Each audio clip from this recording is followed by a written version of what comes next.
so hey guys तपाईहरुलाई फेरि पनि मेरो डे 5 भ्लगमा स्वागत छ र आज पनि सधैँजस्तै हामी चुत्रो उखाल्न जाँदैछौँ अनि तपाईहरु के गर्दै हुनुहुन्छ कमेन्ट गर्नु होला र मेरो भिडियो अन्त्यसम्म हेर्दिनु होला र के कस्तो लाग्छ कमेन्ट गर्दिनु होला है त हेर्दिनु होला तपाईहरुलाई कस्तो लाग्छ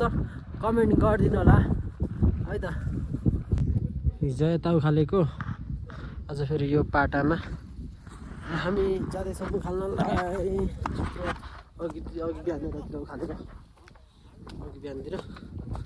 यो त उफ्लिँदैन होला अलिक ढुङ्गाको छैन अघि बिहान यो खतरा खतरा उखालेको क्या यस्तो बेसी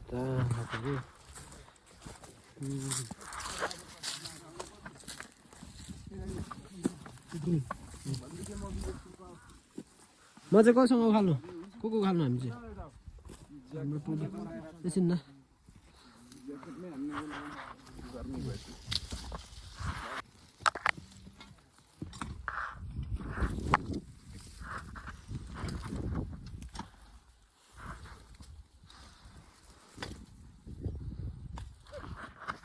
दिनकै भिडियोमा नि डेढेर मुझे भालु लिएर गरे फोनमा बोलेर किन सुत्नु हो जस्तो थाहा पाइ अनि मलाई सुत्छु नि खाजा खाने बेला भयो भात सका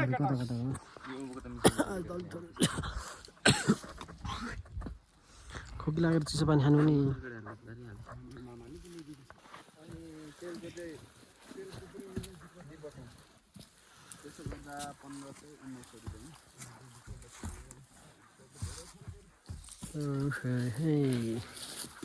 उतापट्टि सकेर यतापट्टि आएकै हाल्छ हामी यो डाँडामा गर्नुपर्ने यहाँदेखि रोडमा निकालिन्छ कि पल्चा पल्टाइन्छ पल्लो रोडमा निकालिन्छ थाहा छैन त्यो चाहिँ तपाईँहरू देख्न सक्नुहुन्छ यहाँ तल पहिला जाने बाटो यस्तो डाँडै डाँडा बाटो छ यस्तो खनाइ हुँदैछ त्यहाँनिर कुमा तपाईसँग छ भने 1900 पैसा दिराख्नु त मैले आएर त्यहाँ दिन्छु मेरो ब्यागदेखि काम त यस्तो भयो त हाम्रो यसरी गर्नुपर्ने सङ्गीत आन्टीलाई दिनु भन्नु फाडेर काट्नुपर्ने जरा निकाल्नुपर्ने अनि 400 रुपैयाँ चाहिँ सो हे गाइस सकियो आजलाई यति नै गर्ने हो अनि के भन्नु आज त मासु छ यार मासु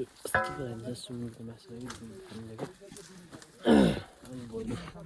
यहाँ गरिन्छ होला आज पारेर यहाँ थोरै गरेको एक दुईवटा हाल्ने के भन्नु हो त मेन के गर्दै हो हाम्रो कुकम्यान के गर्दैछ सब्जी सुन लाएको कि भात सब्जी ठिक छ आज त चट्टसँगले मिठास तरिकाले आज खानुपर्छ ल अझ त के भन्नु र